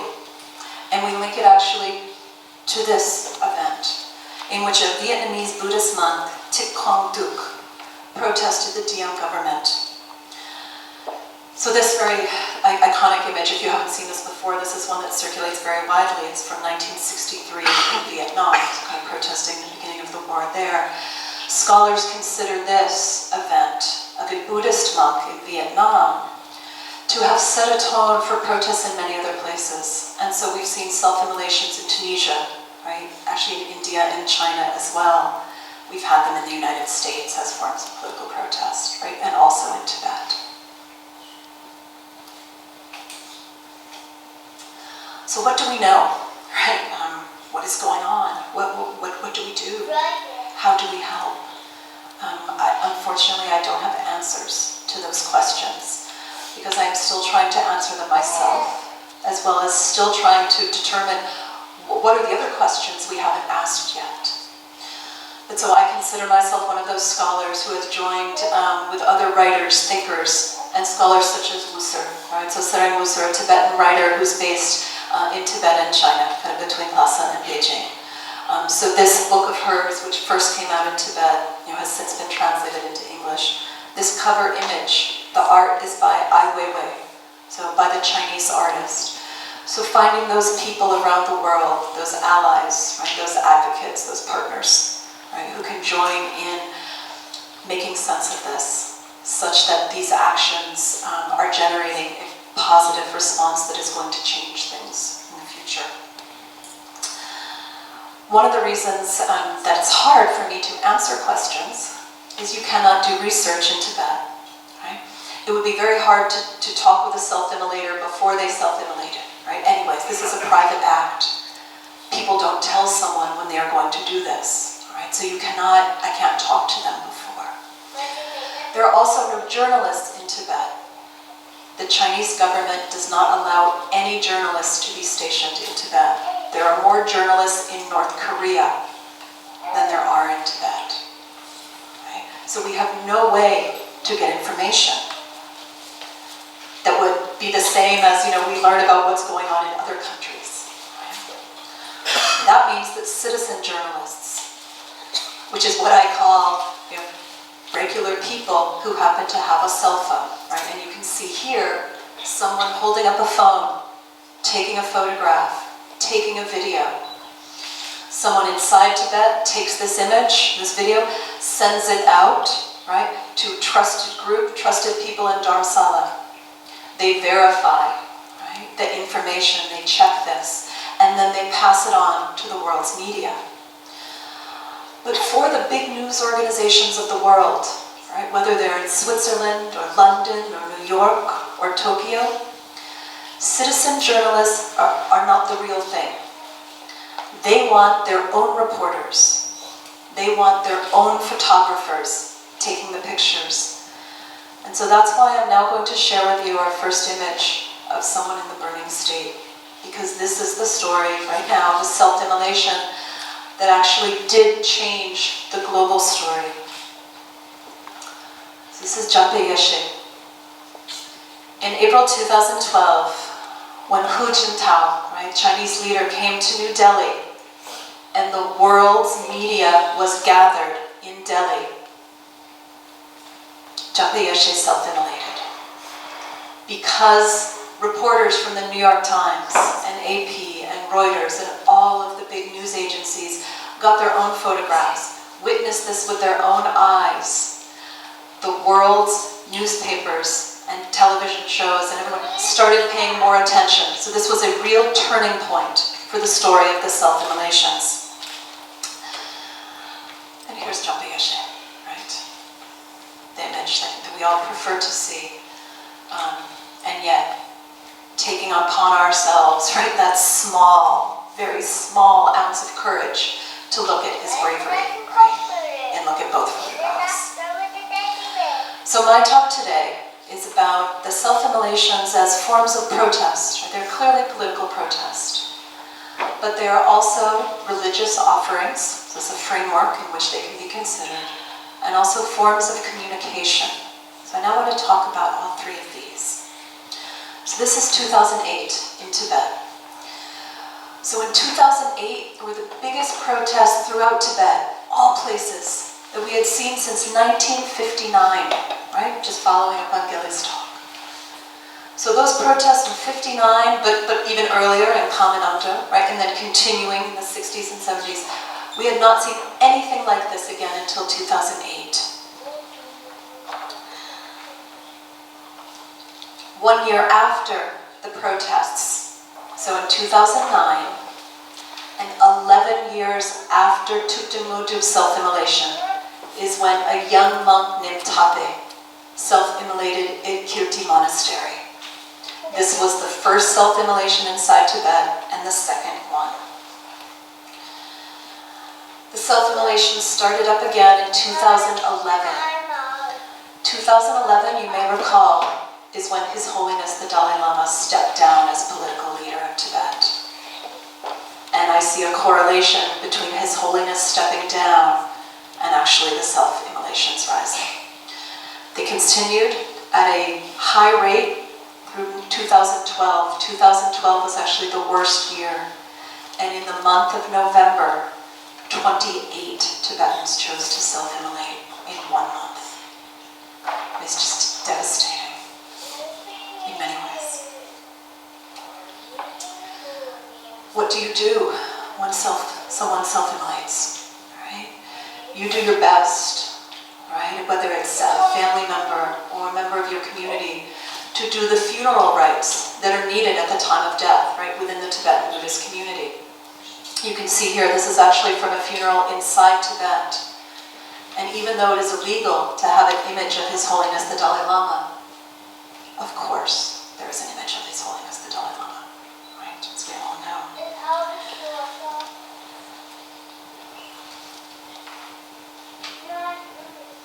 This is Nawang Norpa and Tenzin Kyedub. They were two friends who chose to self-immolate together.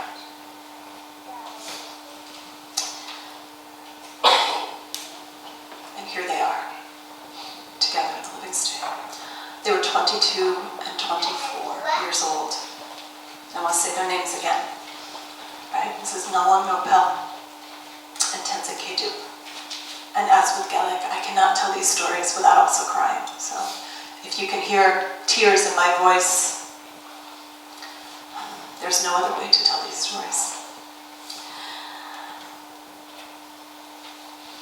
Nawang Norpa was taken away by the police, still alive. Right? He eventually ended up passing away. His friend Tenzin Kyedub died on the spot. Right?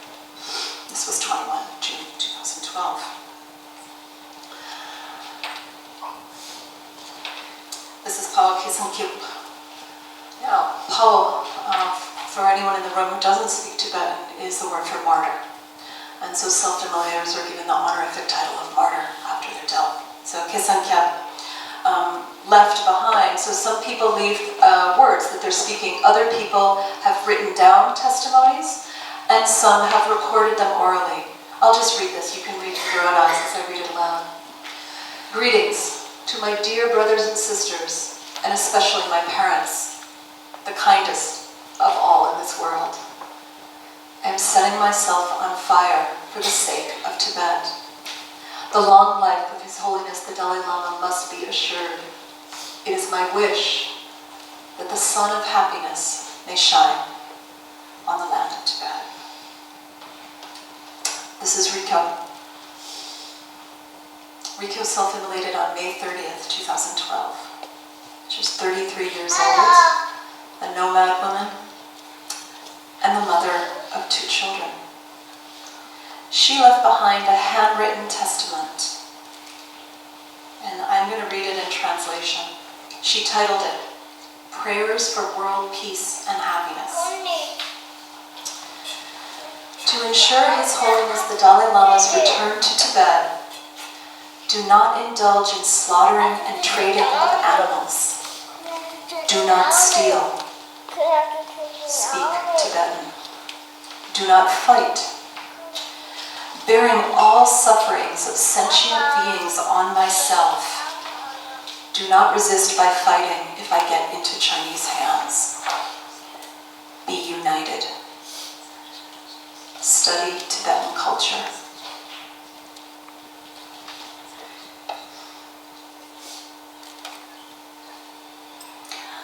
On fire I burn. Do not worry my family. So the reason we have her testimony, right, that someone was able to take a photograph of this handwritten testimony and take the risk, right, the very strong risk, the danger of sending this out. This was sourced by Wusser. So Tibetans who had access to this got this to Seren Wusser, who sent it to Dechen Pemba in London, who runs the blog High Peaks Pure Earth, the website. And Dechen Pemba works in collaboration with Wusser to share to the world as much information from self-immolators, right, as the two of them together can. So these two Tibetan women really doing as much as they can together. This is Lama Suba.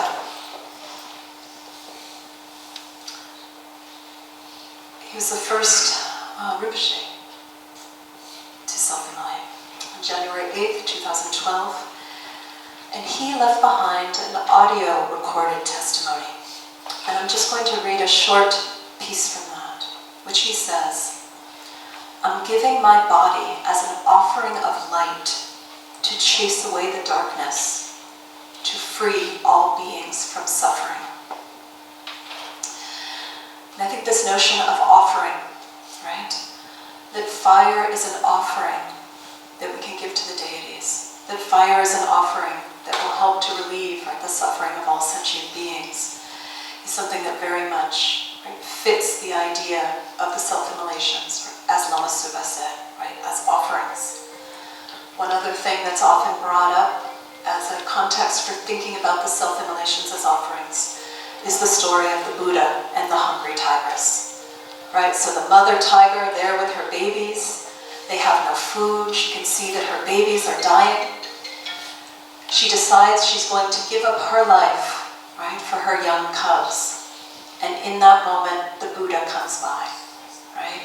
And so he saves the tigress and the cubs by instead offering up his body, right? So this idea of offering as part of the self-immolations as well. His Holiness, clearly, I think as we all have, has been very pained by these acts. And for a long time, he actually did not say anything at all. I think out of a concern for Tibetans acting inside Tibet and not wanting anything that he said to be used by the Chinese government, right, against individuals inside Tibet. You know, he has said things like, "This is sad but understandable. This is due to conditions caused by the Chinese." And to say that what matters is your individual motivation. These people are not causing harm to others, right? They are doing an individual act that they believe will will alleviate, right, suffering for others. At the same time, His Holiness, as well as the Karmapa, as well as other Tibetan leaders, have asked Tibetans, please, right, do not do this, right? Find another way to express yourself. So this brings me to the third thing, right, the idea of expression, and that self-immolations are also a form of communication. They are clearly communication to China, right? We do not like you, we do not want you here, go home. Period. How has China responded? They have denied that people have self-immolated, they have blamed the Dalai Lama, and they have arrested families of self-immolators, as well as self-immolators themselves. They have made it illegal to self-immolate, right? This is also a form of communication to the world community, to the United Nations, right? Please, right, pay attention. Please learn what is happening. Please join us in the struggle, right, to alleviate pain, right, and Chinese occupation in Tibet. But I think mostly the self-immolations are communication to other Tibetans, right? To, you know, the great majority of those of you here in the room, right? These are Tibetan. This is a conversation among Tibetans. So what are the things that the community has done, right, to hear this communication? You know, I think of all of the ways that there have been, you know, protests held, right, to try and raise awareness, or books written, op-eds, posts made on social media, fundraisers. Right? Think of all of the different things, performances, art, museum exhibits, many, many, many things. Community forums. Here's one that took place in Minnesota, so in the US, but I'm sure you've had those here as well, where the community comes together to try and discuss, again, to ask and answer questions that have no answer. And yet that real deep importance of being together with community to really address something so difficult on many emotional levels. You might feel sad, angry, right, upset, proud, right? Think of the range of emotions, frustrated, right? So being together helps for that, not just the expression, but the feeling of that maybe something can be done. In Dharamsala, a number of memorials have been installed. Here's one, listing the names of the self-immolators. There are a number of also memorials there that have photographs. Here's one, a bust, a statue, with art behind it. Okay. So for me as a scholar, right, I think it's my responsibility to partner with the Tibetan community, right, to try and make sense of what is happening, to understand the politics, to understand the history, to understand the cultural resources, to see how what is going on in the present is about the past history, but is also about trying to create a different future, right? A Tibetan future. It's something new. So one of the things I do, in addition to giving talks like this, I might have missed one, is to write. So I'm trying to, as what many scholars are, to write as much as we can to give context, to try and help the world, both the Tibetan community, but also non-Tibetans as well, understand what is going on, so that somehow, somewhere, someone, right, can come up with plans, and that's plural, right, multiple plans for trying to address this.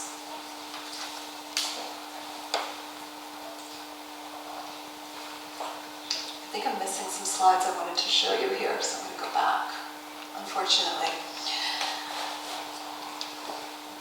One of the things I recently did, so scholars actually only have limited reach. The things that I write are written by a small group of people. The things that journalists write tend to be written by more people. Sorry, not written, tend to be read by more people. Journalists just, they can reach more than an academic article or an academic book. So last year, a friend of mine who's a journalist said to me, Carole, I want to go to Tibet to write about the self-immolations. I'd been teaching her as much as I could. And she said, I want to actually go to make the journey. And she had found a magazine who was going to pay her to go, all expenses, and to bring her professor friend. That's me. So I said, well, that's wonderful, right? A major magazine in the United States is committing, right, to funding this, sending us there so we can do this research. And I said, but we can't go anywhere near Kirti or Naba. We probably can't even go into Kham. And I said, I don't know if I can go at all. I reached out to a friend of mine in Tibet, and I said, I want to come to do a story about self-immolations. And he said, well, you can't do a story about self-immolations. Right? You can't do that. And he said, but you probably also cannot come to Tibet. He says, if you get a visa for China, you might be able to get into the airport, but probably they will turn you back. And he said, but if you get through the airport, then once you get to your hotel, the police will be waiting for you. So he said, you can't do this. And I said, I know, we can't do this. So what do we do? I wanted to help my friend write this story because I want to help to tell the story to the broadest audience possible, to tell it to new people, not just Tibet supporters, but to people around the world who know very little about Tibet. This will be maybe the first thing they're learning. So I said, okay, what if we go to India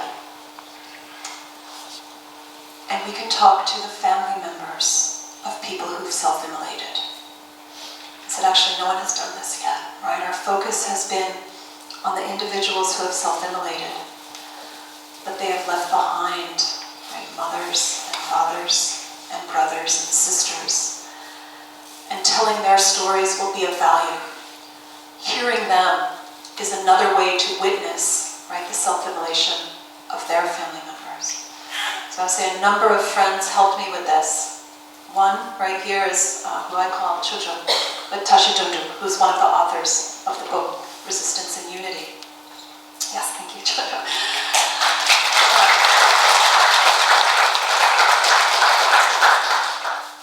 Very sadly, I already knew a number of people living in India who had family members who had self-immolated.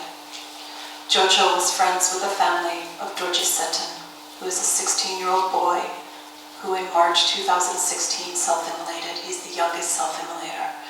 So together with Tashi, with my friend Tracy Ross, the writer, and with Karanjit Singh, who some of you might know, KJ, he is very involved in Students for Free Tibet, and he's also a professional photographer based in Delhi. We were a team of 4. We went to Asansol. Asansol is west of Calcutta, and it's one place where Tibetan sweater sellers have been selling their goods, their clothes, since 1960s, I think, for a very long time. But we went to Asansol, and we went with Dorji Seton's Amala and Pala. I've probably never cried so much in my entire life. They carry their son and his act of self-immolation in their words, in their memories, and in their body. It has physically marked their bodies and their presence now in the world. So our reporting on this story is being released tomorrow in Outside Magazine. You are the first to know about it. It's coming out in the morning, USA time, which means Switzerland time, sometime in the afternoon or early evening. I will share it on my Facebook. Please friend me if you want to. You can see it right away, or you can search for it yourself. It's outsideonline.com. But part of us, for those of us who are here, is to continue to tell the stories of the living, right? And to find the way that certain people, right, are bearing this in ways that, I hope most of us in this room will never have to personally, right, endure. In terms of coming, right, to grips with this, one of the things that I have found most helpful has come from inside the Tibetan community. I gave you a little glimpse of it while I was looking for those other photos. And it's art.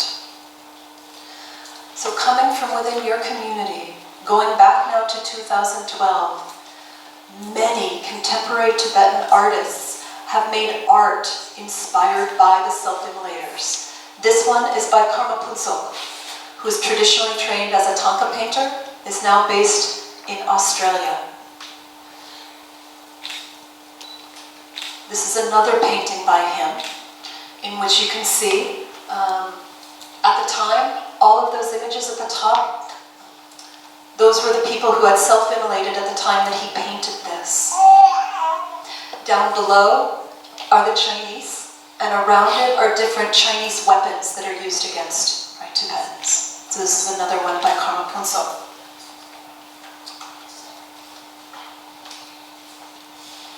This image is by Gokul Gyatso. Gokul Gyatso is widely considered to be the father of contemporary Tibetan art. He actually was born in Lhasa, trained in Beijing, founded the Sweet Tea House School of Art in Lhasa, came out to Dharamsala, was based in London for a long time, and has now actually returned to kind of where Tibet meets China anew in Chengdu. Always newly based there. This is by Tenzin Rinpoche. Self-immolation as the wheel of life. An image from him. This one also is by Tenzin Rinpoche. Tenzin Rinpoche is based in the United States.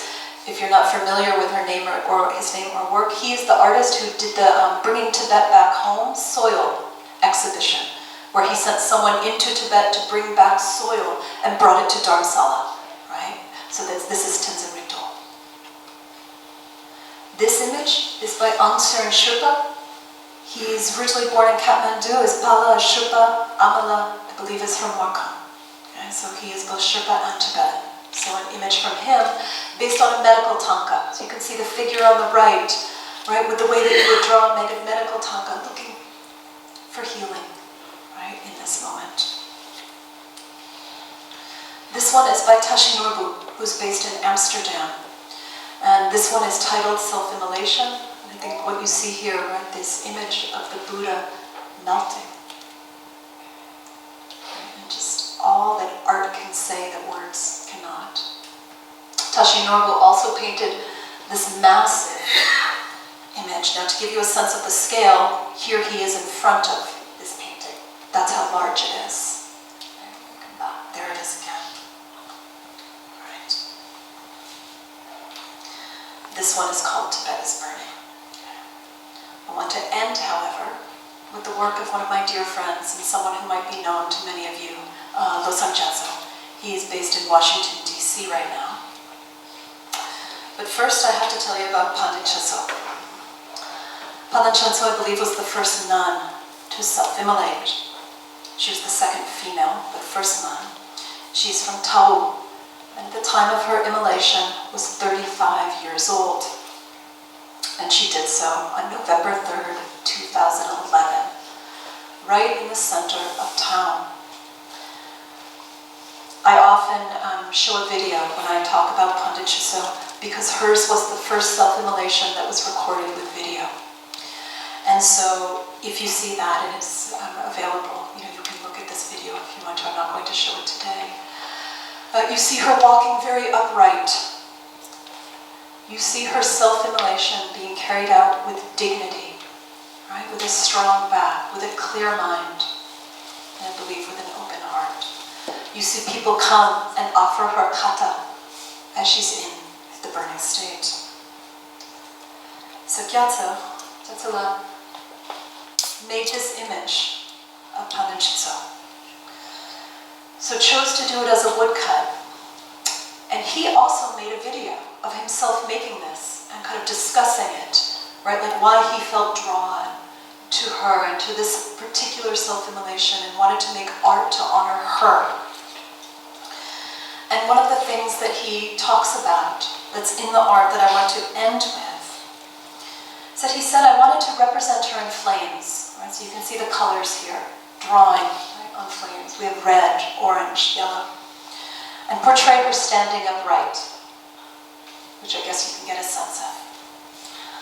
But the key thing that he wanted to do for her was to put the words Om Mani Padme Hum around her. And in the video, he explains to the listener, presuming that they're not just Tibetan, but could be anyone, he says, Om Mani Padme Hum is the national mantra of Tibet. And he said, I wanted to think of her in the way most Tibetans would at the time of death, which is with the words Om Mani Padme Hum on her lips. And I know for myself that when someone self-immolates, and when I see my many friends on social media, wherever it happens to be, usually for me it's Facebook, but who knows, the various forums you're on, Instagram or WeChat or Twitter, that when you honor someone who has self-immolated, the one thing that's almost written, right, is Om Mani Padme Hum. It seems in some ways this is one of the few things we have to say, right? Om Mani Padme Hum, saying this, right, helps you get to a place of compassion, right? To get to a place where you can feel, right, and live and be, let's say, ninje, right, to cultivate that, to let that radiate from you, that compassion, to commit yourself to feeling this act, right, to witnessing this act. And so I have no other conclusion, right, to offer you today. What I have to offer you is actually, in many ways, what Tibet has offered the world. Right? And you have offered to me so many times collectively, right? To me, not just as a scholar, right? but as a person in the world, right? The thinking that accompanies Om Mani Padme Hum as something to aspire to in the world. So I want to acknowledge also this is not a normal conclusion for a scholarly presentation, right? Scholars are supposed to appear before you with answers.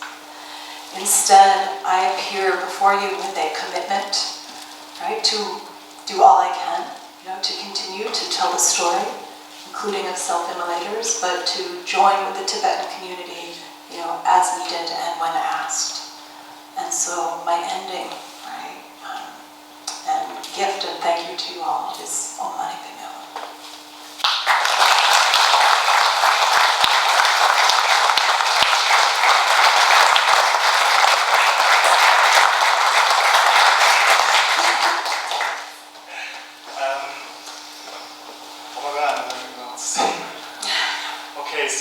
Okay, I just want to say a quick thank you to you creating self-immolation. It's about self-immolation. I know self-immolation is always a topic which is very emotional for us Tibetans, but it is a topic we need to talk about, we need to face, it is reality. So now I would like to ask both of you, Tashi and Carole, to sit here, and I would like to open up the floor to you guys for questions. I mean, if anyone has any question regarding anything, maybe the book, maybe self-immolations, maybe Carole's previous work, it's up to you guys.